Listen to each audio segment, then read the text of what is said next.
Hey, everybody, I'm Drew Ackerman, and I'm going to be interviewing Lara McElderry. I'm going to just go through Lara's bio real quick, and then we'll get to the presentation. Uh, Lara McElderry studied family and consumer science, and graduated from the University of Arkansas with a master's degree in teaching. She has worked with youth and young adults and has a strong interest in family dynamics. Lara has been navigating the medical world for the last 17 years as she has supported her husband through medical school, residency, a specialty change, fellowship, as well as raising five boys. She's a founder and podcast host of Married to Doctors, which we're going to be talking about today. Her show is an interview-based weekly podcast. Spouses of physicians share their stories, and experts share advice as Lara leads discussion, asking personal and hard questions, and explores all the joys and challenges of being married to doctors. Why don't you tell us, when people tune into your podcast, what can they expect to hear? Yeah, well, thank you. Thanks so much for this opportunity. So if someone were to just look through titles of my shows, they'll see things like overcoming resentment, when to have children, how to divide household labor with the demands of, certain specialties or certain training periods. They might see things like how to make new friends when you move, or stereotypes that they're trying to overcome as a physician spouse. So those are just a few, but we have over almost 150 episodes now. So there's a lot on there to find. So you're really, it seems like with your podcast, one of the things you're doing is moving these conversations that people have behind closed doors or are afraid to have with other people, and moving them into a public sphere where people can relate to them and hear them. Was the podcast something you had thought of for a while, or did you get the idea from listening to a podcast? Like, what led you to start the podcast? Yeah, thanks for that question. So one of the best reviews I ever had was someone actually said, Lara asks the questions we all wish we had the guts to ask, right? Because being married to a physician is, for all intents and purposes, it's wonderful, right? And I could basically lay out all the reasons why that is true. But there are a lot of things that go into it that aren't seen by the stereotypes and by the public face, if you will. And what I found as someone married to, I guess I should back up. So my husband and I got married before he had his bachelor's degree.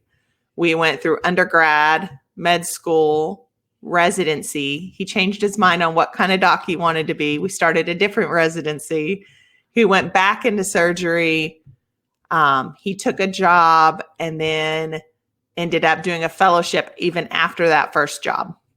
So we've been married 18 years, and I think he's actually worked 4 of those years. And so that was 14 years of my life where it was all about getting him through some type of education or training. And that's a huge commitment. Now, granted, it's not always that long for everyone, but it's definitely usually at least a decade or so. And there's a lot that goes into that, and kind of being on the backside or the flip side, if you will, as the physician's spouse, the stereotype is like, well, you're married to a doctor, so you don't have any problems. Or at least they'll be wealthy, or it's totally worth it because of some end game that you're going to reach. And what people fail to see from the outside is what you're living for a decade or more during training, and how that affects your relationship, and how it affects your relationship and your identity as an individual as well. And so when my husband decided to do a fellowship, I had kind of reached a breaking point where I was like, now what am I supposed to do? We moved to New Mexico, which I ended up loving New Mexico, but I had no family or friends in that area. And we were only going to be there a year. So starting a job just to turn around and give my notice didn't really feel like the right thing to do from the employer perspective. And so I I was like, I need a project. I need something so I don't go crazy for this year. And I decided that I wanted to start a podcast. And I thought, well, what am I going to podcast about? What do I know about? And that's where I brought in like my background from family sciences, and all my personal life experiences, plus what I would hear in private physician Facebook communities, or physician spouse communities, and just started doing some episodes. And it's been a lot of fun, and it's hopefully created, that safe and needed place for those that are in relationships with doctors. Yeah, I think that's important, especially with today's theme of hidden voices. Is like you mentioned your identity and the sacrifices you made to support this partnership with your spouse. And like in the ideal world, marriage and partnership is equal, but maybe it's equal at different times. Like it sounds like you did a lot of heavy lifting and a lot of supporting, and those are things that just kind of are important to give voice to, I think, because it's just kind of something that people gloss over, or like you said, they say, "Oh, wow, that's it's like, oh, well, even the idea of like, oh, well, you're a doctor's spouse instead of you as an individual having your own identity." So you went into the podcast kind of from that position. How have you solidified, and how has your outlook changed about your relationship as a physician's spouse and your kind of relationship with yourself? Yeah. Just to back up to the first part of this question, one of the ironic things about being a physician spouse is you are so proud of your spouse, right? Because you've seen them grow and go from like, undergrad all the way through like being someone's surgeon, right? And so you've seen them develop those skills and what that takes. But it's funny because while you're their number one fan and no one's more proud of them, you might hesitate to tell someone you meet, on the sideline of a football or baseball game where your husband works and what he does, because you've been judged previously for that. Not always, so we have to work on that as individuals as well, but it certainly can happen and has happened to many of us. As far as my personal journey, I think for me, finding something that's my own, and it's kind of ironic because it's still attached to my identity as a physician spouse, but finding something that I feel like I have ownership of. So my podcast is mine, right? It's my project. I feel that physician spouses that explore their own talents and interests, which they certainly have, are usually the happiest.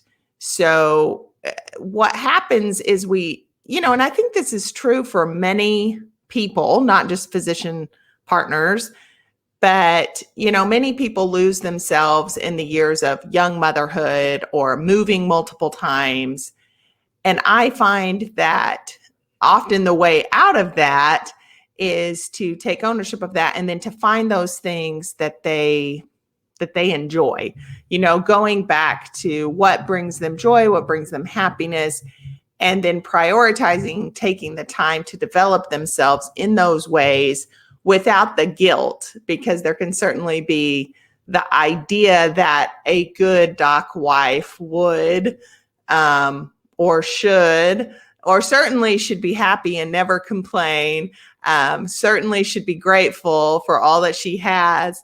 And I think it's just important that we give voice. Once you name a problem, or once you put some language to what you're feeling, I think that in and of itself can be very powerful, which is one of the reasons the podcast has helped so many people, because it has put into words what so many people have felt, and it is a world of contradiction, like I said, where you're super proud and happy, but you're also a little bit hesitant to even bring it up. So it's an interesting space that needed more discussion. And that's what I'm trying to provide with the show. Yeah, it's like you're facilitating a real discussion around an area that has all these I guess myth is a good word. Like, I mean, just like all these myths of success, people don't see the hard work that goes into it. They don't see the people that provided the support and were there carrying the person and all that. But I think you mentioned joy. So how, like, when making your show, like, what are some listening to your show? I'm struck by how much laughter, and we'll get to how many tears there are in your show in a good way. Like, I think that's like a testament to what you're doing. But like, what have been some joyful moments that stick out to you that you've discovered through your podcast? Sure. So joy definitely comes when you reach those milestones, right? Which is kind of the easy time to have the joy, right? So it is the graduation. It is passing your step 1 exam, passing your step 2 exam. Of course, you feel joy and relief, right? That they've made it through these different licensing exams. Joy comes with that first signed contract when you're like, oh, here it comes. Like, we're finally getting there. And certainly, just the overall pride you can feel when there is a good partnership. I do feel like you speak, and a lot of marriage therapists will also point out that in good marriages, you often use the word we. So you'll hear a lot of my guests say, when we were in medical school, when we went through step 1. And it's kind of funny, because if you were to talk to someone in the public, they might pause and say, wait, are you both physicians? And you're like, no, we're not, but we went through it together. And that's a small language difference, but it's actually a sign of a healthy relationship if you're using that plural form. So I always encourage people, I'm like, no, that's actually a good thing. But yeah, so those are some of the joys. But the harder part is like the years that it took to get to that, right? And if we're thinking that reaching that point is going to give us some sense of fulfillment, it does, but it's short-lived, right? And what really helps you to feel fulfilled over the long term is your day-to-day life. And how are you living that? And what does the relationship look like? And how have you come to like not feel that you're the shadow spouse, which happens for many. I mean, clearly not all physician spouses deal with that, but enough of them do that it needs to be discussed.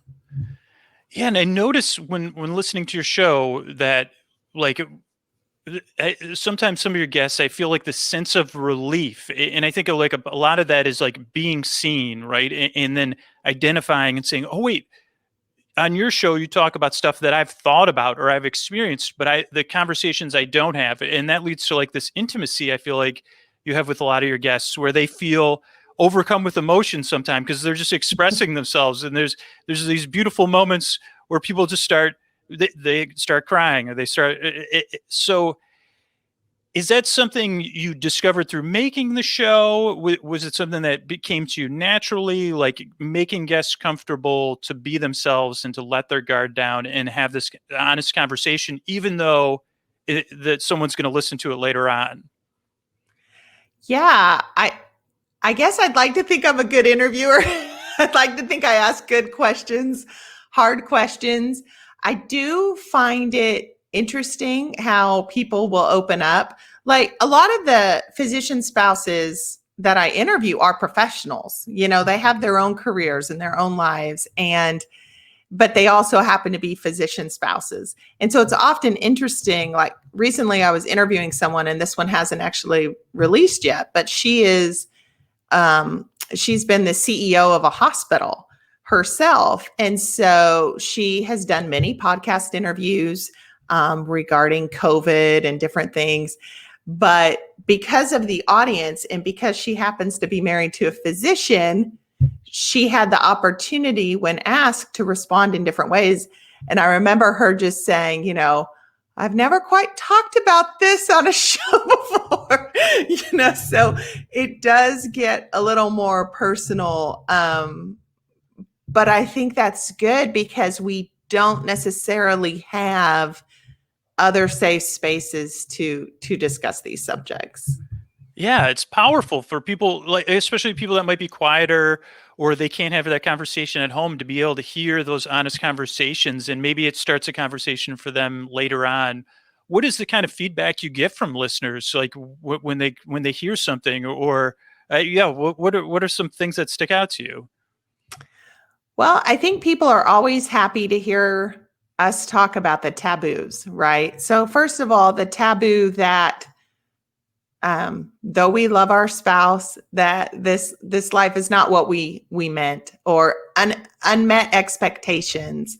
So a lot of people think, well, it'll get better when medical school's over. Residency will be better. And then they'll think, well, maybe residency isn't where it's at, but it'll get better when we take that attending job. And then pretty soon they're like, wait, this is as good as it gets, right? And so talking about some of those taboos, talking about the taboo of, marital intimacy, and how does a physician lifestyle affect that, whether that's in the hours that they work, or the stress that they bring home with them, or the fact, or just the work that they bring home with them, that even though they're home from the hospital, they still have notes and notes and notes to write up on each patient they saw that day. And so all of those things can affect intimacy, including like the division of household labor and how that's divided, or the division of childcare and how that's divided. All of those things can affect, communication, and so many aspects of our lives. Also, finances is a big taboo. The stereotype is definitely, the rich doctor. And doctors, while paid very well, there's still like an incongruence in what they make and what people think they make, right? So like a lot of physicians are paid like $150,000, $180,000, which is good money, but they often have six figures of debt when they start making that money. And of course, a lot of people are like, gee, I could have gone to school and made that much money in a different route, where I wouldn't have had this much debt. And then the public may assume, that they're making $500,000 a year. And that is possible as a physician, but that's not always the case. And so there's just a lot of misconceptions over the amount of money they have, the amount of debt they have, what their life looks like, the amount of time that they have with their families varies greatly based on, specialty and individual contracts, and lots of things. So we talk about that. We also talk about things like suicide rates with physicians, and alcoholism among physicians, and interestingly, alcoholism among physician spouses, and suicide rates among physician spouses as well, which are all real things that people don't realize necessarily. And when you have like a powerful subject like suicide or addiction or racism, like how do you find your guests to talk about that? Are you going out and looking? Are you listening to other podcasts? Are people contacting you? And then how do you end up choosing those guests?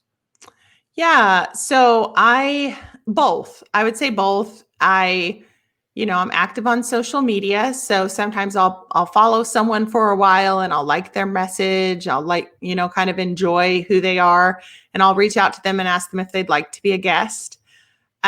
Sometimes I do have guests reach out to me. One of the things when I created my show is honestly, I didn't know how many interviews I would do, because as many podcasters listening know, you don't really know what's going to happen with your show. And it's intimidating to even ask people to be a guest, right? And so I remember I wanted to interview Michael Myers, who's a physician and kind of one of the first physicians that did a lot of counseling work for physician couples. And he started working on that like in the 70s. And I wanted to reach out to him because he'd written a book and done all these things. And I was super intimidated. And he's like, absolutely, 100%. I love what you're doing. And we need more conversations on this. And that gave me a lot of confidence to just, write the email, invite someone to be on the show. And so I do that.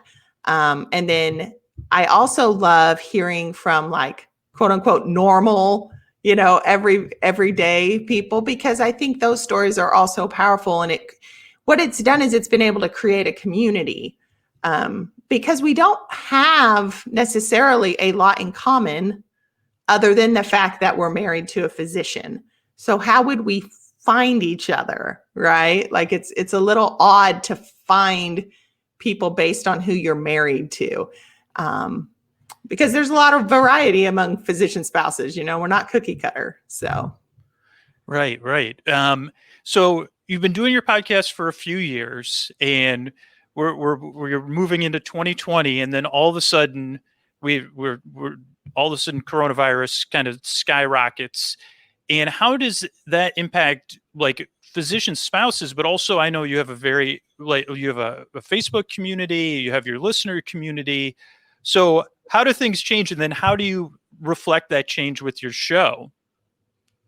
Yeah, that's a great question. I mean, certainly like this coronavirus thing has impacted every aspect of our lives. And what happened for me and my group was I had started a Facebook group probably a little after a year of podcasting or so. And I just used it as a place to occasionally post, but it was not super active. I was much more active on Instagram and other platforms.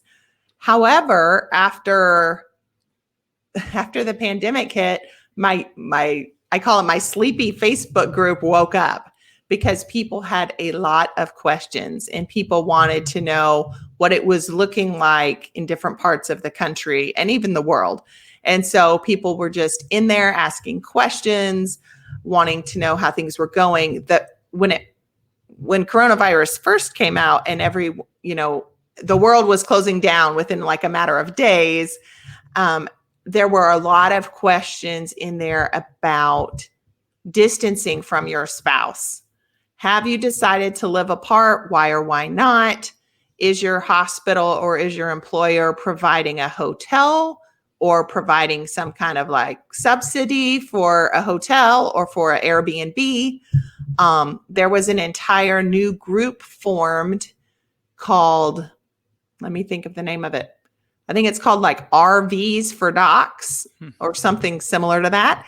And it was this whole movement of people that said, hey, I have an RV that's not being used, and I would be happy to let a physician borrow it. And so there's been a lot of RVs moved around to driveways of physicians so that the physician can stay in the RV and still kind of see their family, but from safe social distancing measures.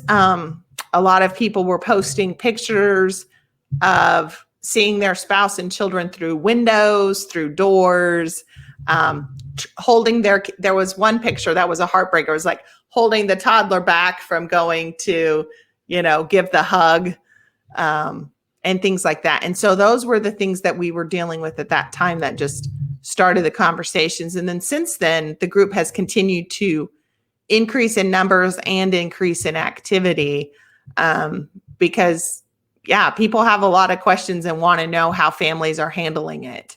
It also affected things like student loans. Part of the package that Congress passed, you could pause your student loans. So people wanted to know like pros and cons of doing that and what that looked like. People wanted to talk about, for those that are self-employed, what are you doing with your employees? I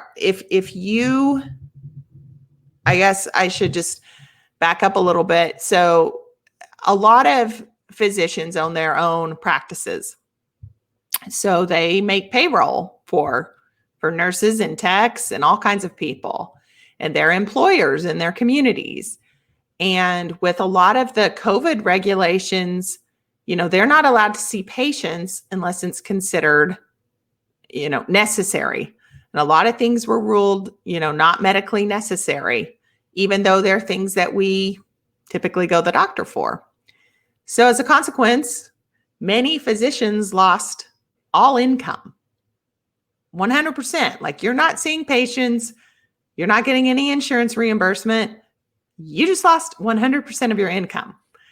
And people wanted to know, a lot of spouses do the management of these offices. It's not uncommon for a spouse to, work as a secretary, or in some cases work as a nurse, or, if they have some type of medical training, they may work in the office, they may help run the office, they may be a business partner. And so they're involved in these decisions for a number of reasons, even if the only reason is it's their livelihood through their spouse, right? And so they had all these questions like, what are you doing to make payroll? What's your plan? I know there was one story about they had bought an office and all the equipment that came with it, and they were doing fine until COVID hit, and they had to make a really hard decision to furlough employees in the hopes that they could make the mortgage on the business and then hire the employees back rather than completely lose the business. And so there's been a lot of stress for physicians that, are on the quote unquote front lines and actually dealing with COVID patients, as well as for physicians that don't see COVID at all necessarily, or really aren't in that space, but just maybe can't work. Their numbers aren't up. People aren't allowed to come see them. So it's been a fascinating time for my community to go through. We're still going through it. People still have questions. People are still trying to figure it out. And it's been a little complicated, to say the least. Lots of emotion and lots of questions. Yeah, I mean, there's you're really providing, this is the time when people need community most, and they need specific communities, because the interconnectedness of all this, especially for non-frontline physicians, this doesn't get talked about in public, and podcasting does offer this opportunity, because there's got to be a lot of fear and stress. There's economic fear, there's fear for your spouse, there's fear for your family. How do you kind of choose for yourself, where you put your what you're going through and struggling with personally, versus putting it into the subtext of the show, or talking to the guest, or talking it out with the guest? How do you navigate those harder personal boundaries when there's just so much there, like you're talking about? Yeah, I think the answer to that is a little nuanced. I mean, it depends, right?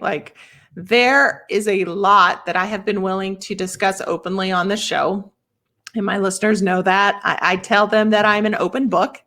That said, there is a certain level of privacy. There are some things that I've asked my husband ahead of time. Hey, are you comfortable with me sharing the story when da-da-da-da-da? And I will give him veto power. I think that's part of having a healthy, happy marriage. I also think that it's important because I do use my real name, and I had a lot of hesitation about that, because I know a lot of times when someone is going to go see a physician, they will immediately go Google them. And I thought, oh, gee, they're going to find my show, and then they're going to hear things. And so the things that I share that are personal, involving, me and my husband, I do consider that. What if this was a patient listening? But yeah, I just think that it's organic too, right? It just grows. If it's appropriate for me to share something, I do. Sometimes I kind of wear my interview hat on the show, where I'm mostly just asking questions and listening for the answers. Other times it's more of a back and forth where we both share stories. It really depends on the guest, what their expertise is, and what the subject matter is, how much I inject of myself. And I do solo episodes as well, where I share more marriage advice, life coaching type tips, those sorts of things. Yeah, I mean, I don't know if you realize it, but as someone that is listening from outside of the community, it's by putting yourself out there, or by going through the fear of being well, let me talk to my spouse about this, and because I want to share this on the show, and even that being well, this is uncomfortable to even talk to my spouse about, and then I'm going to talk about it on the air. It sets such a powerful example. That's what real courage is sometimes, is taking those steps and then other people seeing it and identifying it, and then you're empowering them through your show and your example. I just wanted to point that out. It's like really important stuff. I did want to bounce over to these questions. So it looks like we have a couple questions. So if anyone else has any questions, feel free to put them in the question box. Are there any other professions that you've heard about besides doctors where being married to them has its own challenges, very in a similar way or a different way? Have you talked to any spouses from those professions that are different than being married to a doctor?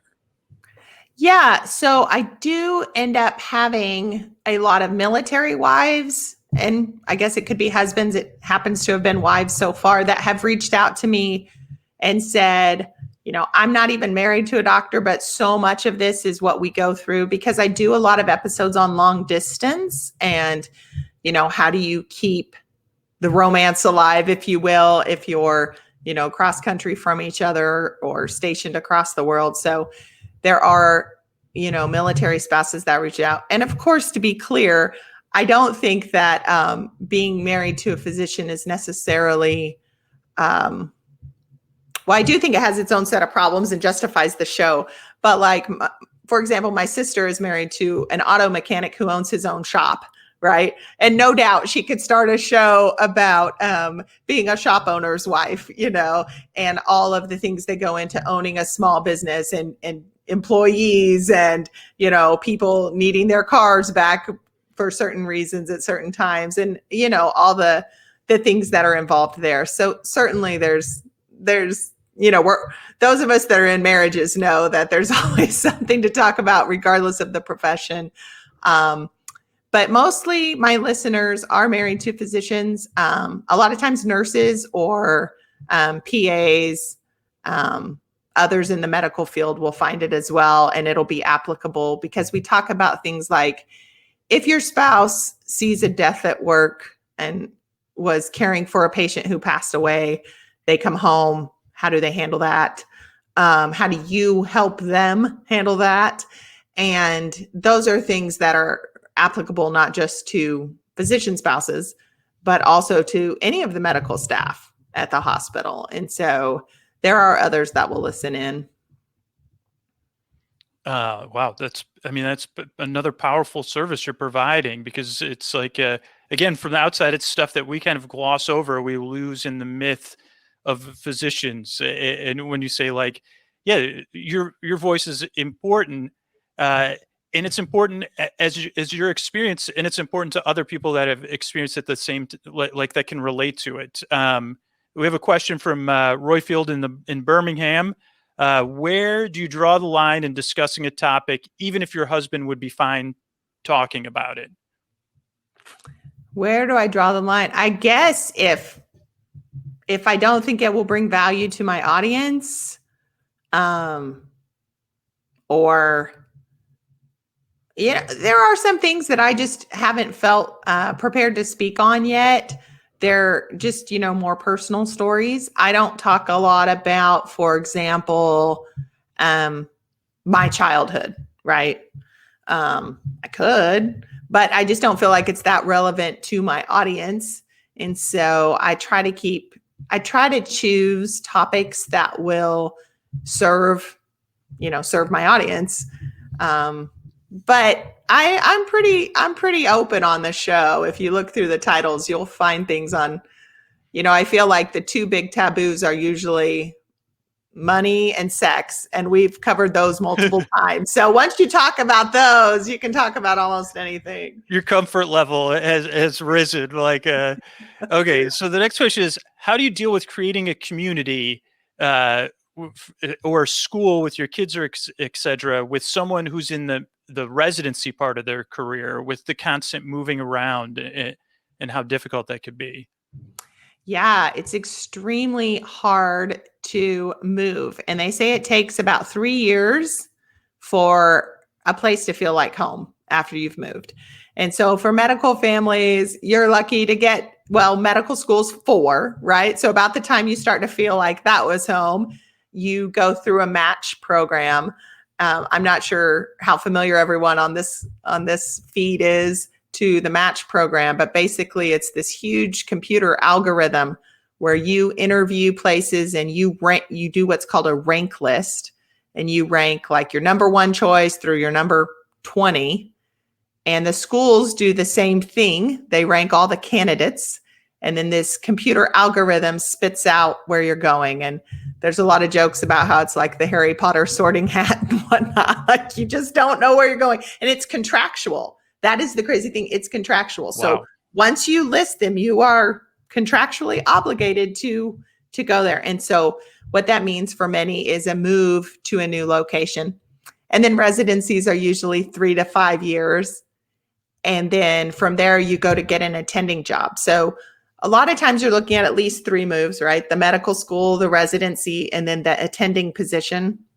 Sometimes there's another move in there if they do a fellowship. So lots of moving, and it is difficult to feel that connection. Fortunately, we do, this can be online. So this community can go with you. And I think that that's one of the reasons it's been so powerful, because it's hard to connect in when you get there. Some programs do a better job at involving families or having some kind of on-site in-person support or family networking. Some programs do very little to nothing.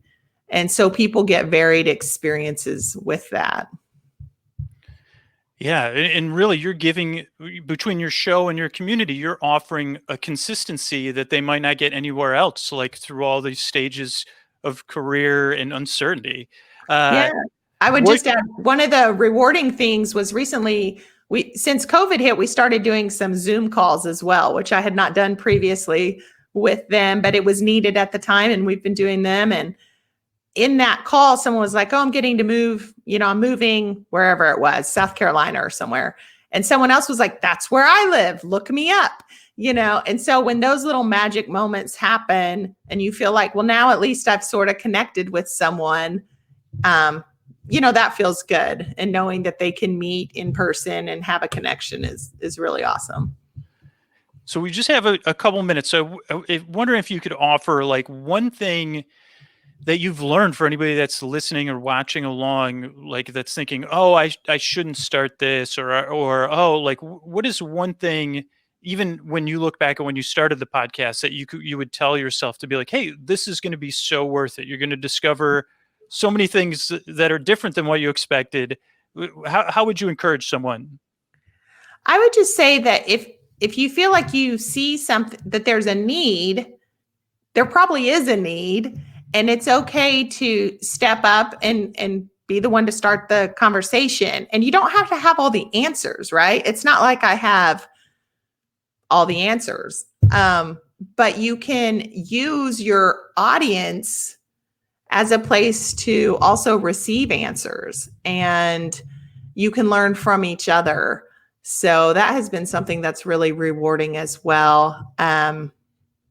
What else would I tell my younger self, my younger podcasting self? I'm trying to think. I think just, not being afraid to be vulnerable is very powerful as a podcaster. People can talk all day long about know, like, and trust, but I believe that comes best through stories and through shared experience.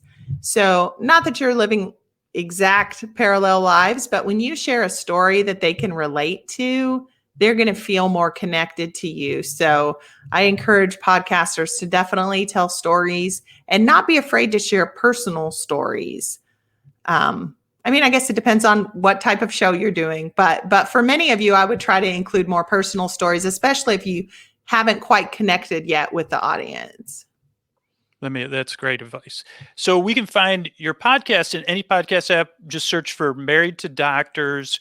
Where else can people find you online if they want to connect with you further? Sure. So that's the easiest way. My website is also marriedtodoctors.com, and Instagram is my favorite social media platform. So I'm at Married to Doctors there as well. Not hard to find. Well, thank you so much for all you've shared. It's really powerful, and I'm so glad you've been on this journey, like giving voice where there wasn't voice given before. Thank you so much.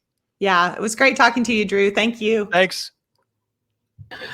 All right, so this is Eric, your admin. I'm going to boot everyone in a few seconds here. Lara, thank you so much for joining us here at Intelligent Speech. Drew, you as well. Great job interviewing. To everyone on the air right now, we've got one talk left before closing remarks, and we'll see you all in 5 minutes. Take your bathroom breaks now. Lara, Drew, thank you again. Thanks so much. Thanks. Bye. Bye.